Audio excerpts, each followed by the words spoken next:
Welcome aboard Imagination Skyway, your grand podcast tour of the magic. I'm your host, Matthew Krull, and in today's episode, we have something very special in store. A very personal two-part discussion with my wife, Joanna, sharing our favorite Disney moments together over the last 14 years.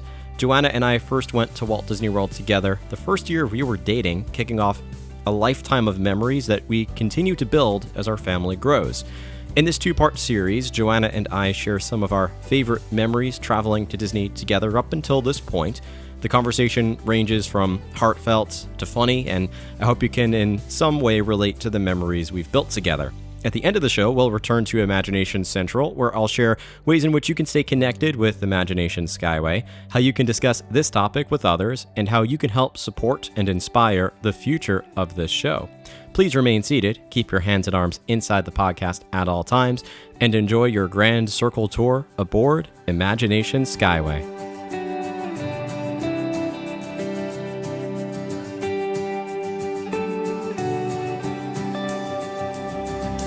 All right, we're just going to jump right into this one because I feel like it's going to be a big topic. And first, welcome back to the show, Joanna. Hi. Thank you. Thank you for having me back on the show. Oh, it's a pleasure. I love being on the show. And this is a little bit different than what we've had you on the show for recently, I guess, because it's all been about the girls on recent episodes. This is the first time, and actually, I guess specifically Maggie. So this is the first time you're on. It will involve, I know, Maggie, but it also might not. So it's a big toss-up, I guess. Yeah. I know that it's interesting that we're kind of memorializing this now with it was not taking our first trip with Emily. Yes. Because I think that a lot of the memories that I have obviously have to do with Maggie, but on our next trip, we're going to have even more memories and more first moments and just exciting things to see and do with Emily. Yes. So it's just an interesting time that we're choosing to record this episode. We could have done it even before we had Maggie, but now to your point, there are so many things that involve Maggie in my memories. And I think despite that, we have taken more trips without Maggie than we have with Maggie. Oh, yeah. To Disney. For sure. Even though she has, I think... At this time. I think I calculated she has flown 25,000 miles since she's been born. And what has she taken? 10 Disney trips? Somewhere in that ballpark? It's somewhere in that ballpark if you include the cruise and Disneyland. Yes. Yeah. I'm including them. Oh, for sure, because I included those in my memory moments. I don't know what you're going to call them. Moments, memories, whatever. I think both apply. They are moments that are memories and memories that are moments. I am excited to hear what your answers are because I think that we have a lot of the same answers. And I know you came up with a list that was longer than 10 things. I came up with a list that was also longer than 10 things. Because I just knew there was going to be overlap. Yeah. Because some of my favorite stuff is also your favorite stuff, I'm sure. Before we even jump into them, can you, going back in time, did you ever think our first Disney trip that this would just be our life of countless Disney trips? Our first Disney trip was under a year after we first met. Yes. It was... 7 months. It was May. It was 7 months after knowing each other even. So did I know that my future would be exactly this? No. Did I know that my future involved going to Disney with my future husband? Yes, I did. I'm more of a hopeless romantic in the sense that the day that I met you was the day that I knew that I was going to marry you and start a family with you. That's just me. Because I know that you didn't feel that way right away, but I totally did. I was just damaged goods. That was really what it was. I was a little more guarded. Yeah, you were. But if I wasn't, I would have felt the same way because our first date, the conversations that we had, I would have never had with anybody else. Yeah, that's very true. At that time, for sure. And it was just very easy to open up to you right from the beginning. Yeah. So in hindsight, I probably knew that too. I just wasn't ready to open up. This is turning into a psychology session. I don't know. it's fun to say that out loud sometimes, that I knew right away. I'm grateful for that. I knew our life. I saw our life. Did I know exactly that we would be recording this podcast episode 14 years later? No. But I definitely knew that my life was going to be expanded through Disney, through you. And now it's turned into something I couldn't have even imagined. And it's just, I'm so grateful for our family and for us. I am too. Yeah. And we're going to have more plans for more wonderful things in the future at Disney and beyond. And beyond, yeah. To infinity and beyond. So we have a lot of memories together over the last 14 years of going to Disney. I think it is coming up to it's been 13 and a half years since our first Disney trip. And we've taken one just about every single year together, except for the year that we got married. I think we did take a Disney trip together that year. Maybe it was the year before when we were engaged. There was one year we didn't go, but it's obviously amplified so much since I started the podcast. We go now a lot more frequently, and we're very fortunate for that. Yeah. I will turn this one over to you first to pick your first one. I have 16 items on my list because, as I said, I think there's going to be some overlap, and I really don't know which order to go with. But yeah, I don't really know what order to go in either. It's not like a top 10. It's not like my number one. It's not in order. It's just what came to mind as we were. And honestly, the trips blur together at this point, which is the hard thing. I can't remember which is which. Like which trip is which. Some of them I do, but that's because they're seasonal, things like that. But anyway. Okay. Yeah. I don't have any of those. Well, that's good. So at least I have one or two that won't be repeated. Yeah. Oh, where should I start? Oh, man. I really don't know. Do you want me to go first? Give me like a guide. Give me like a guided question leading into this, because all of my memories, like half of them are maybe with Maggie and the other half are kind of not. Yes. I have about the same. Okay. If you want, I can go first because mine... You go first, because I think then I can piggyback off of what you say, because I'm so nervous to pick one. That's okay. My first one on here that I'll probably start with is something that we can no longer do. And it's not just because we have two little girls, but because it doesn't exist anymore. And that was doing the Segway tour with you. Was one of my favorite memories. And I think that was the first trip we took together. It was the first or the second. I'm pretty sure it was the first. I feel like it was the second. Do you? Okay. And that was like a 10-day trip, too. We took a long trip to Disney. We stayed Maybe it was the first. One of them. Those first 2 years, we did a few tours, and the Segway tour was one that I really enjoyed. So why did you like that one? I loved the novelty of going through World Showcase on a Segway before it opened, because that was something that you couldn't do. You couldn't. Well, now, not just on a Segway, just you couldn't. In general, you couldn't go into World Showcase before it opened back then. Right, they roped you off at the China Bridge or the bridge at China if you were, or even before then. I feel like it was before. It was after Norway. Yeah, they roped you off after Norway if you were there before 11 a.m. And then the other side was at France. The bridge. They roped you off there.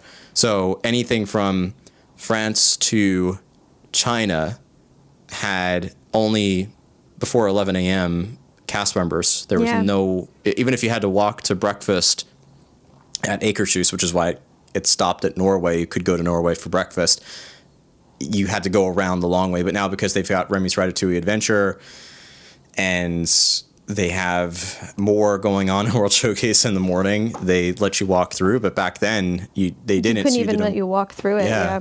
So you did the morning, doing the morning tour, getting there, interventions, going in there and learning how to use the Segway in this little training course with cones. That was cute. Yeah, I remember that. That was fun. And then having almost a row of like ducklings, with our guide in the front, our guide in the back, trying to navigate through Future World safely to then get not run over any people, because you had to navigate through Future World to get to World Showcase. Yeah, and then getting to the pavilions, and then it was a little bit of a backstage or behind the scenes details, things you'd be interested to know about World Showcase in each pavilion, from China over to France, and then getting to like in the Italy pavilion, go around the columns and the Segway, going back and forth by the gift shops on the left, and we took our picture. They took pictures of everybody, so we have a picture together by the gondolas. Yeah. With Spaceship Earth in the background on our Segways.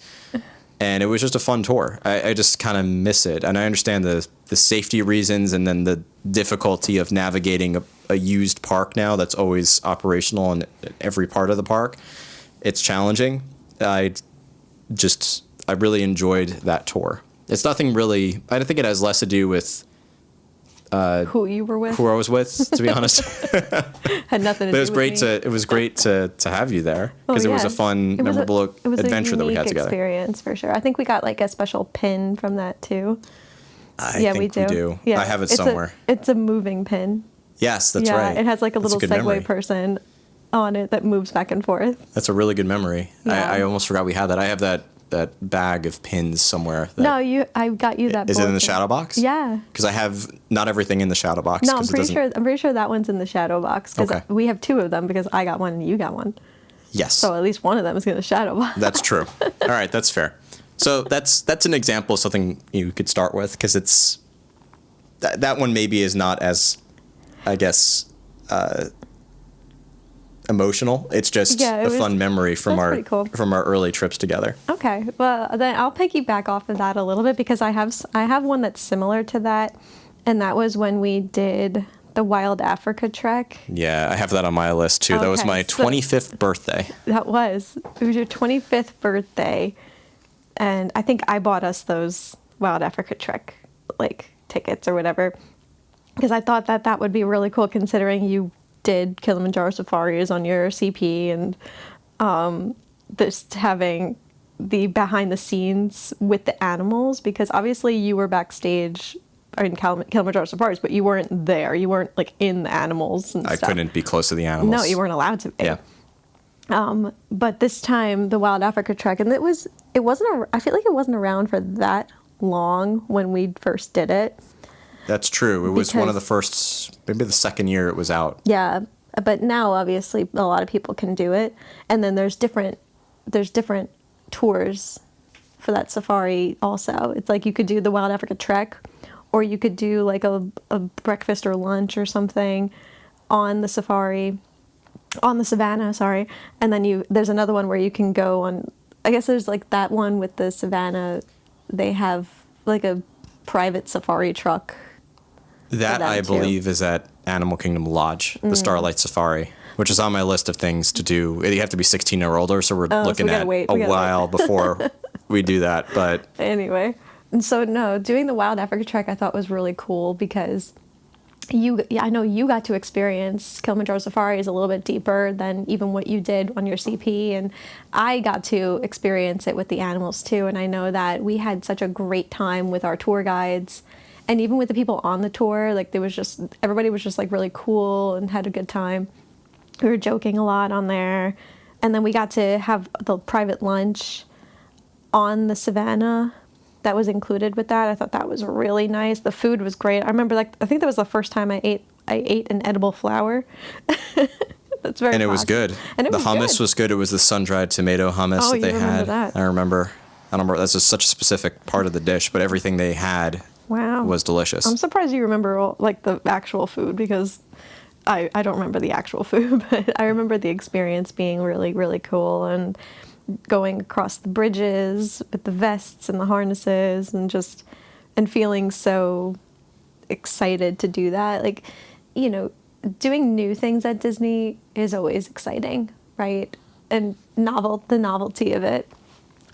I wouldn't say that we have to do Wild Africa trek again just because we've already done it. So I'm glad that we did it. I think that was a fun memory because it was new and we got to see the animals. We didn't get to feed them or anything, but we fed ourselves. So that was important. Yeah. I don't know if you remember that the tour guide was also my old roommate, Aaron. I do remember that there was some type of connection. Yeah. But I don't remember. So that was fun. Yeah. I guess that was why it was even more fun, too, because you got to speak to them. Yeah. And they had lots of pictures. All the pictures were professionally taken and included. So we got about 100+ photos between pictures of us and pictures of the animals. Yeah. We have some really cool pictures from the Wild Africa trek. I have like a whole album just from the Wild Africa trek, actually. I have it I'm on Facebook. I have a huge album from the trip that includes, I think, most of the photos from that tour.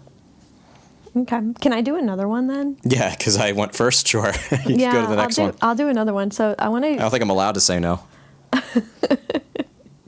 I want to do one that's, kind of a jump away from some of our first trips. Yeah, it's not in chronological order. I have mine aren't even in chronological order. I think one of my favorite memories was, it's so random actually. You might not even have it on the list, and I'd be surprised if you do. It was when we took the first trip as a big family with your sister and Stevie and Maggie. So it was like the girls' first trip. I don't have this on my list. Okay. Well, I have a couple then. Oh, hang on. So it was when we stayed for the Epcot fireworks show.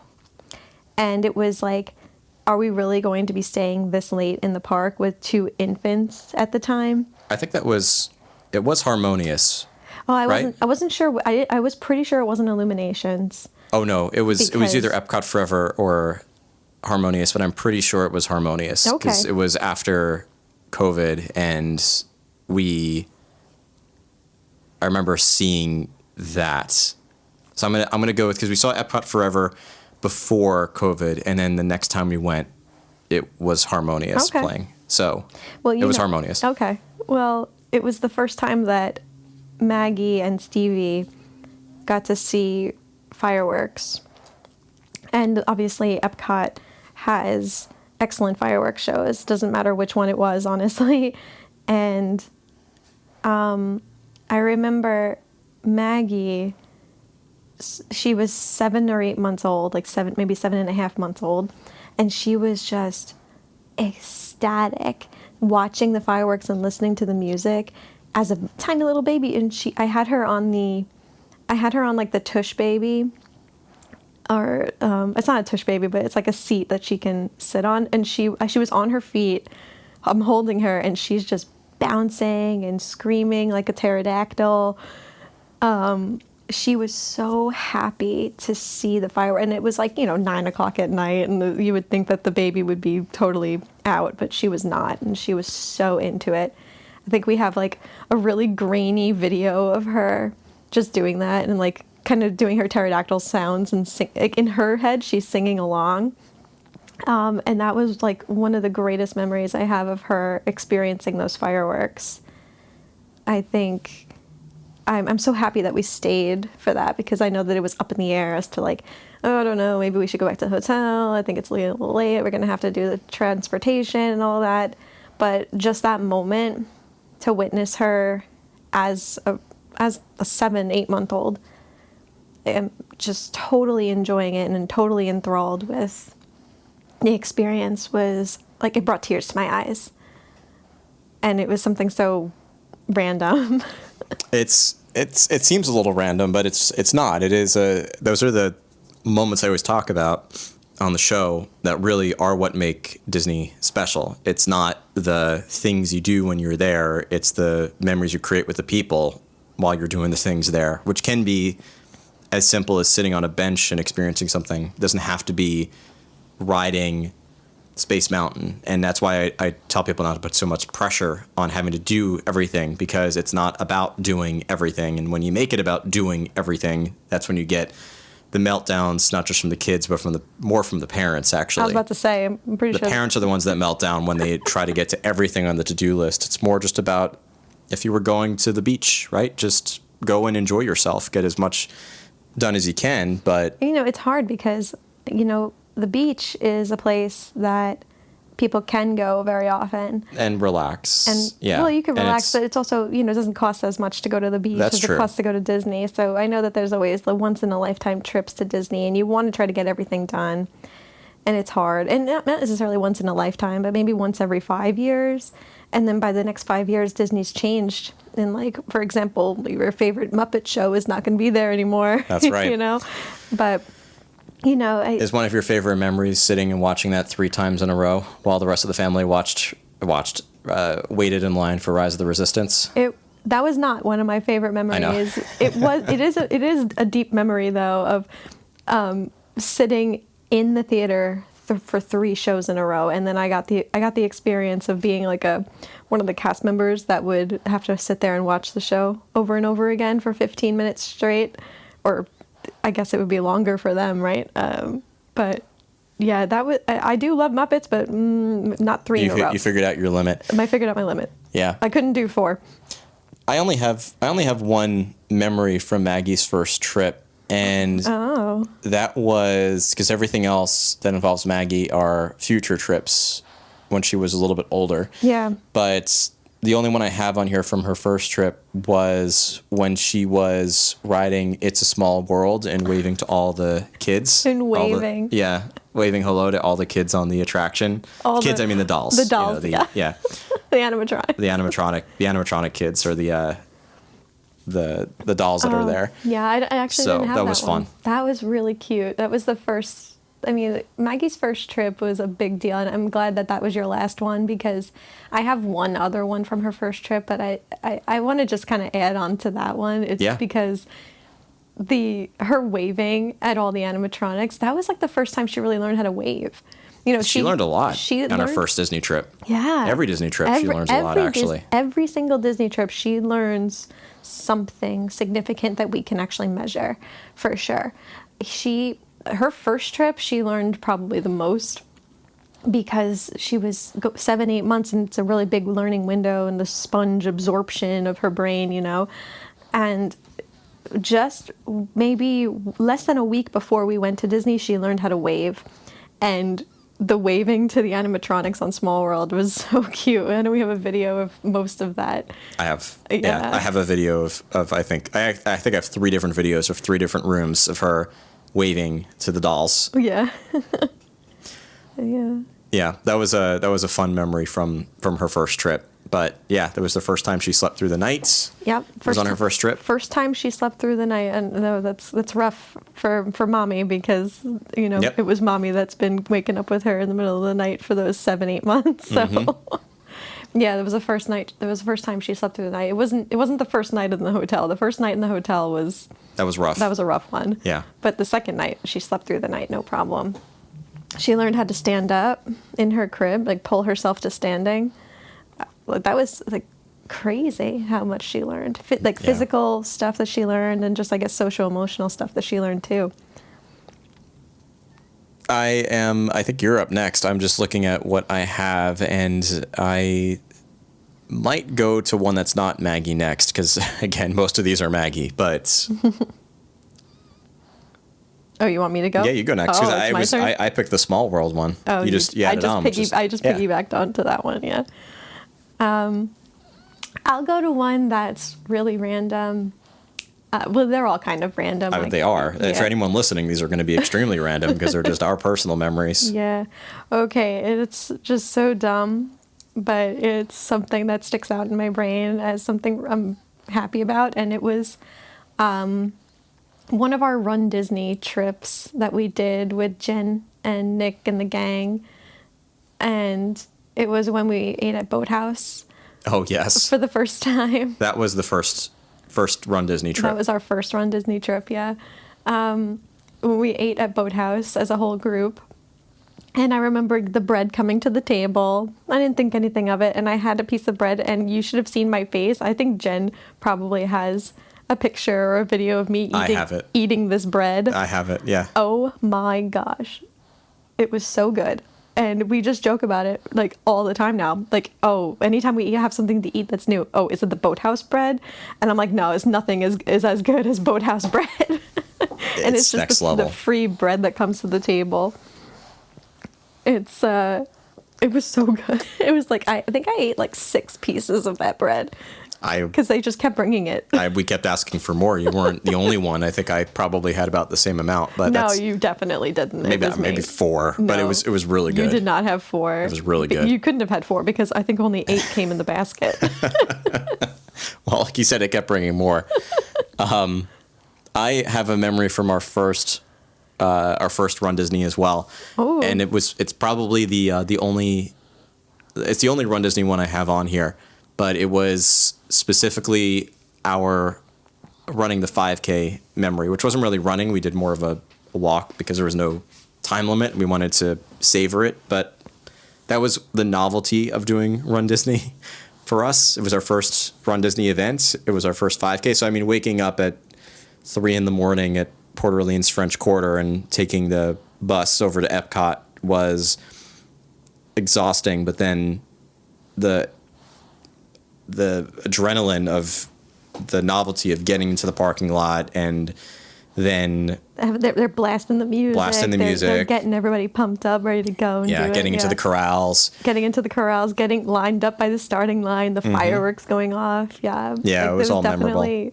memorable. The whole 5K was really cool. I liked walking through World Showcase. That was the thing that I was going to say was my favorite part or the most memorable for me, because you have all the torches lit. The torches were lit, yeah. And all the nighttime lighting, because it was still dark out. It was 4:30, 5 o'clock in the morning. No. It was close. It was definitely before 6 a.m. It was before sunrise. I think by the time we got out of World Showcase, it was like sunrise. Yeah. And then just getting to meet the characters. And I liked the idea that it wasn't about the run, it was about the experience. So the fact that there was no time limit and we could just take it at our own pace and not have to worry about the balloon ladies or anything like that was great. Yeah. Not such fond memories of the 10K the next day. But it was 2 in a row was hard. Yes. Like waking up like that. Any Run Disney listeners, like, please, 2 in a row. We do 3, 4 in a row in the marathon weekend. Yeah, but we're not typical Run Disney people, but I'm glad that we did it. I'm glad that Jen convinced me. And then obviously I convinced you that we should do it. Our 10K day, we learned that we are not exactly Run Disney people. Yeah, it was the 10K that was really separating the Run Disney people from the non-Run Disney people. I would do another 5K in Disney in the future. But only the 5K. But only the 5K. Yeah. I wouldn't want to do anything else. Yeah, and I'd entertain the idea of doing the half marathon at one point, but it's just not. I've kind of lost interest in it. Maybe it'll come back. I don't know. You weren't a runner, and then all of a sudden you started to become a runner, and then you stopped running. So I don't know. You're kind of wishy-washy with running in general. So I could see you doing a half, but not me. It would probably only be if Maggie wanted to do it. I might be inclined to do it with her. Maggie or Emily. Or Emily. Yeah. Yes. That could be. We don't know. True. Emily might not want to run. It depends on. Maggie likes to run. It all depends. We would you consider that to be your answer or my answer? Who wants to go next? That's your answer. Okay. Because you said Run Disney and then I piggybacked on it. No, I'm pretty sure. Oh, I did. Well, you said Boathouse, I said the bread. Well, I said okay. food. So then it was Run Disney weekend, and I just said a Run Disney event. So okay. So you go next. All right. Well, I got another one on here, and you're not gonna like it, but I'm gonna say it anyway. It's my favorite memory. I think it's my favorite memory. You're looking at me. I see you looking at me. You know exactly what I'm gonna say. I actually don't. I'm worried though. No, you know it. As soon as I start saying it, you're gonna be like, "Oh my gosh." Okay. It was one of our first couple of trips. It wasn't the first trip. It wasn't the second trip. Maybe the third or fourth. I don't know because they're all blend together. But it was raining, and we were in Epcot.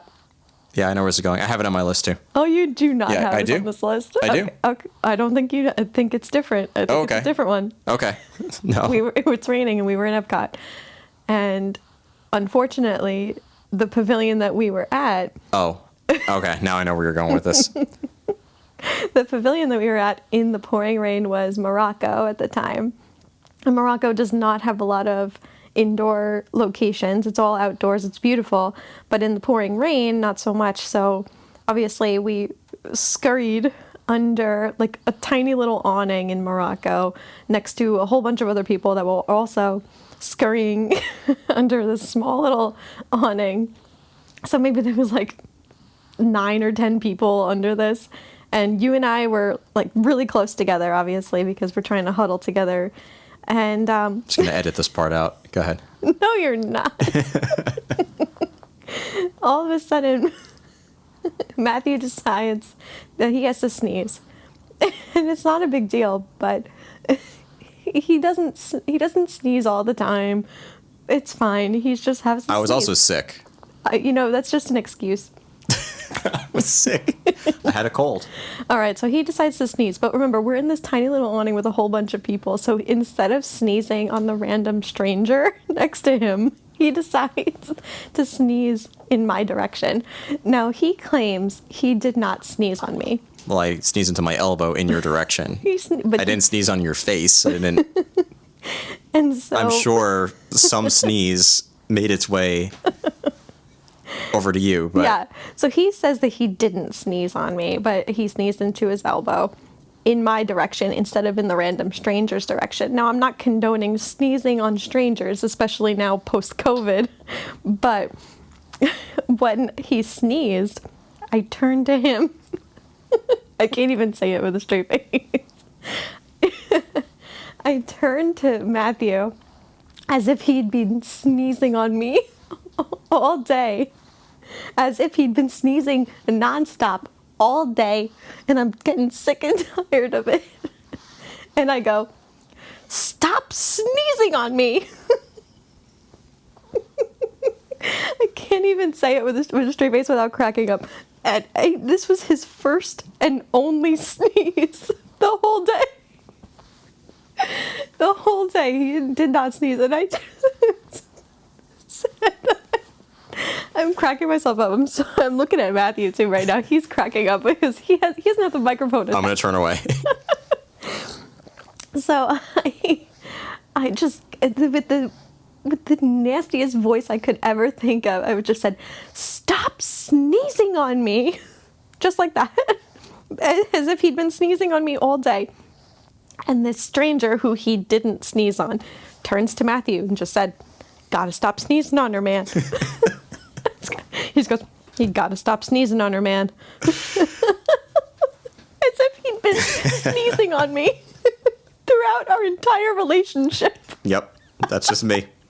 And it's a little bit me because it's your humor. It's my humor. Like, I find that to be hilarious because I said it to him with such disdain, such like deep burning anger, as if I'd been holding back, as if I'd been holding back from yelling at him for months of him just sneezing, of him just sneezing on me. And he's never sneezed on me. And even in Morocco that day, I don't think he actually sneezed on me. I think he just sneezed into his elbow in my direction.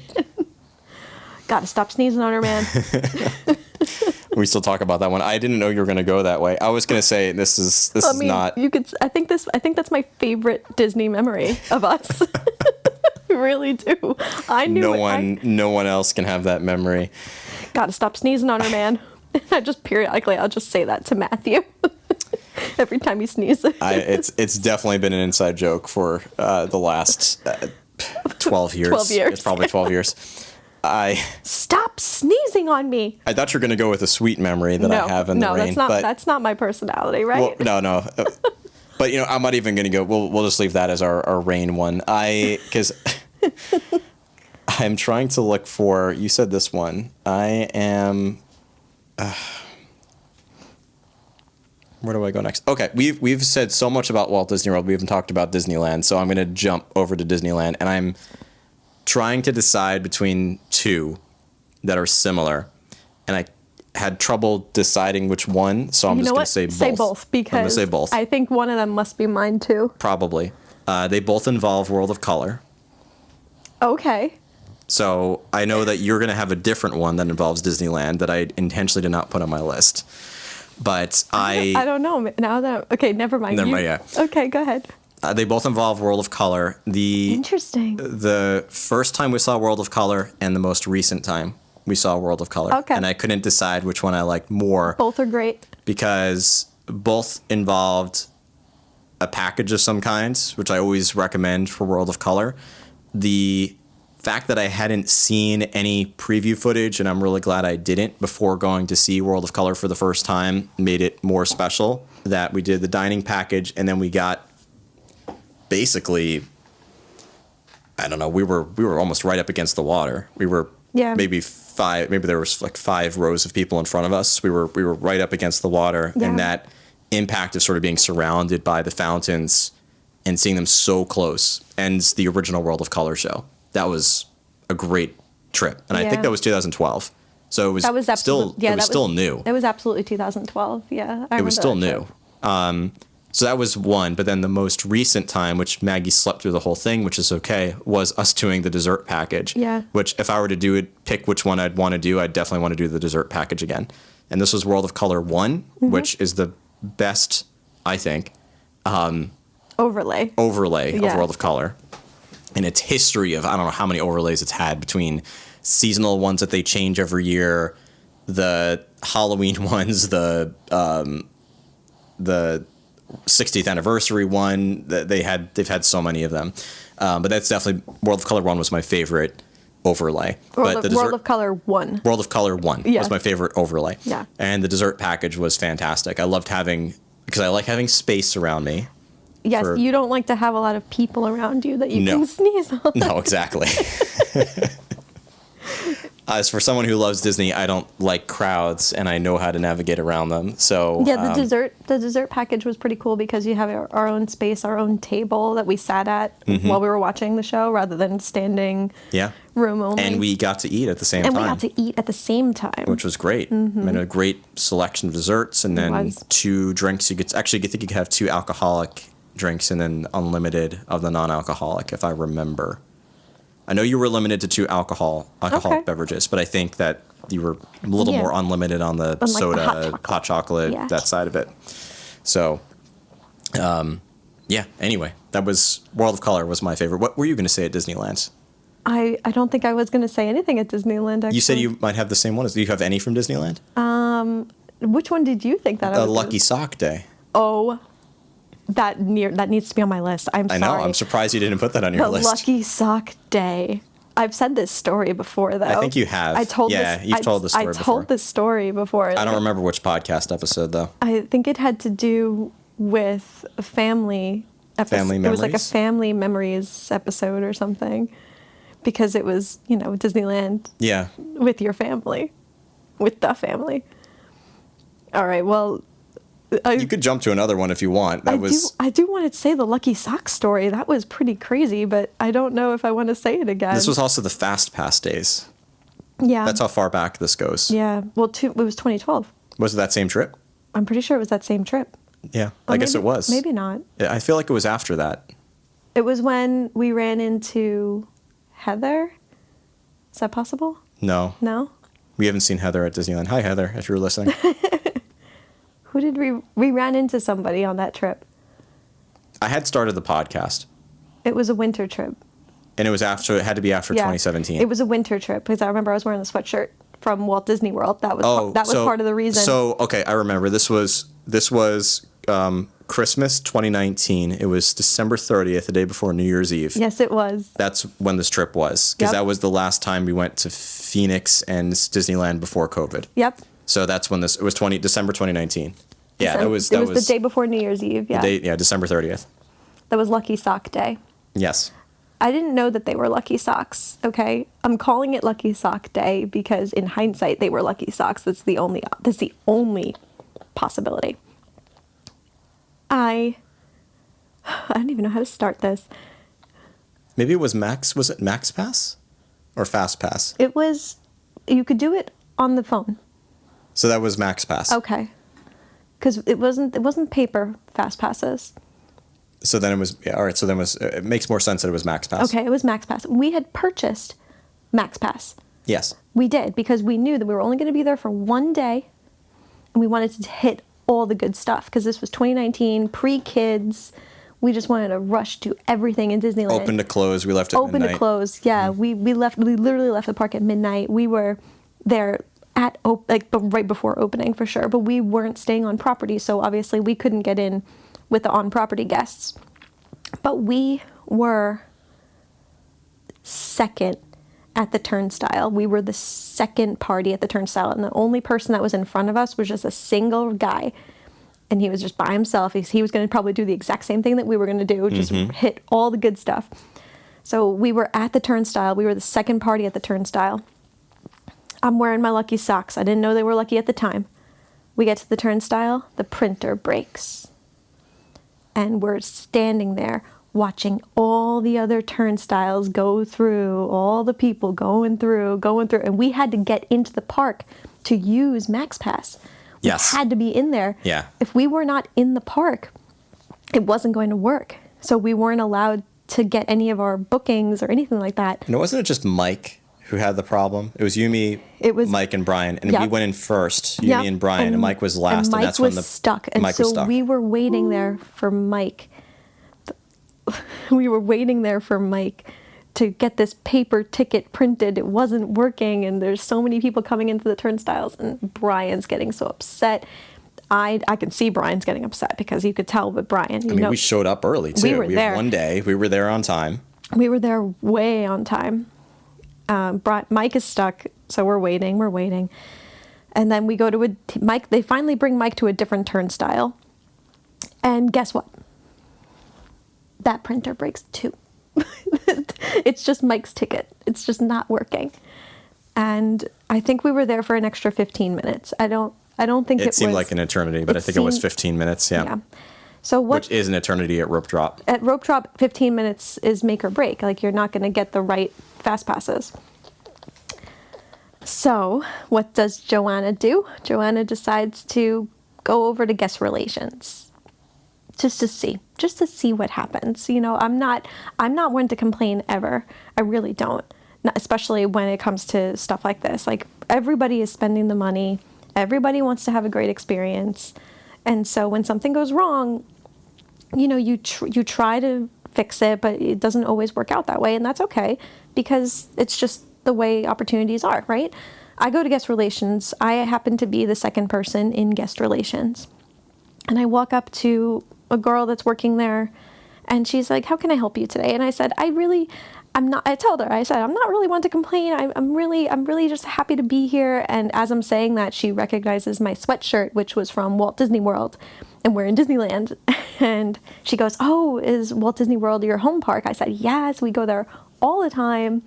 And she's like, "Oh, my favorite attraction is Tower of Terror." But at the time in Disneyland, Tower of Terror was switched to Guardians Mission Breakout, and so she misses Tower of Terror. And I said, actually, so Tower of Terror in Disney World is the original Tower of Terror, and they're definitely not changing that anytime soon. So if you ever make it back down to Disney World, you should definitely check out Tower of Terror down there. Let's not jinx it, but because they certainly can. But yes, they could. But they're especially because it's Twilight Zone. It's not a Disney property. Licensing complications. I understand. Mm-hmm. I just know that they're not gonna change it to like Guardians of the Galaxy.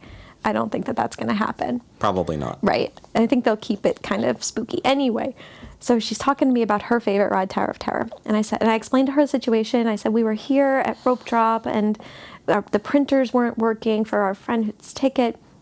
And she's like, "Let me see what I can do." And not only does she give us fast passes to, I think it was 3 individual ones, like we could pick anything. She also said she was going to give us one for Guardians of the Galaxy Mission Breakout, and I did not ask for anything. I think I said to her, I was just hoping to get one fast pass. Yeah, because that's all we lost was one. All we lost was one fast pass time, because we bought Max Pass in the hopes that we would be getting at least 6 out of it, I think. Yeah, and it does make a difference when you buy it. When you buy it, because you can definitely get that. But we missed out on one of them, and it was upsetting. And she gave us not 1, but 3, including an extra one for Guardians. And I was like blown away by that. And then when I went back to the boys, I said, check the app. I think I just said it like that. Check the app. They were like, "Where'd you go? We were looking for you." Check the app. And I remember Brian literally almost crying. I'm exaggerating because Brian does not cry. He didn't cry on his wedding day. He's not going to cry. But he pretty much jumped for joy and gave me the biggest hug, like thanking me for trying to alleviate like this craziness that we had to suffer through. And I'm saying suffer through, it really was. The 15 minutes we had to stand at turnstile.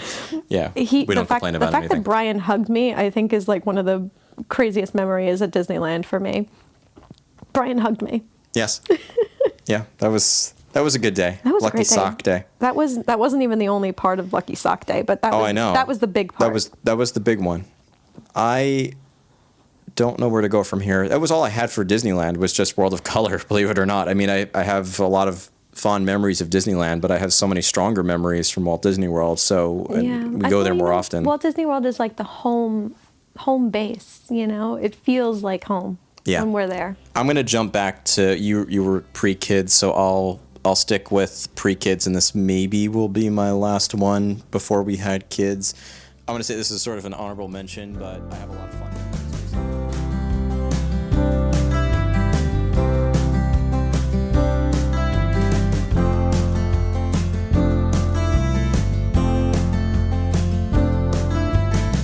Welcome back to Imagination Central. If you haven't done so already, be sure to create a free Imagination Skyway account over at patreon.com/Imagination Skyway. This is your one-stop shop for Imagination Skyway content, podcast episodes, and more. So be sure to create a free account there, or consider signing up for one of our paid subscription options for even more surprises and to help support the show. If you already have an account and are listening on the Patreon app already, be sure to leave your thoughts about today's discussion directly on this podcast episode. Remember, you can also engage with the show on social media by searching for Imagination Skyway on your favorite app, or head to imaginationskyway.com. And if you're ready to book your next Disney vacation, or if you have questions as you prepare for your next Disney trip, be sure to contact our travel partners at KMV Travel, a sponsor of Imagination Skyway and a boutique travel agency that helps families plan personalized vacations and create unforgettable memories on land and at sea. As I say with each episode, Kelly and her team are an amazing resource for you, and I do encourage you to reach out to them, take advantage of their expert knowledge. Kelly's got an incredible team. They offer world-class service and, as always, complimentary booking support. You can learn more by heading to kmvtravel.com/skyway, or simply find KMV Travel on social media and let them know Imagination Skyway sent you. As you disembark, please remember to remain fully seated until the podcast comes to a complete stop. Then gather your belongings and watch your head and step as you exit. Thank you so much for riding aboard Imagination Skyway, and remember, if we can dream it, we can do it.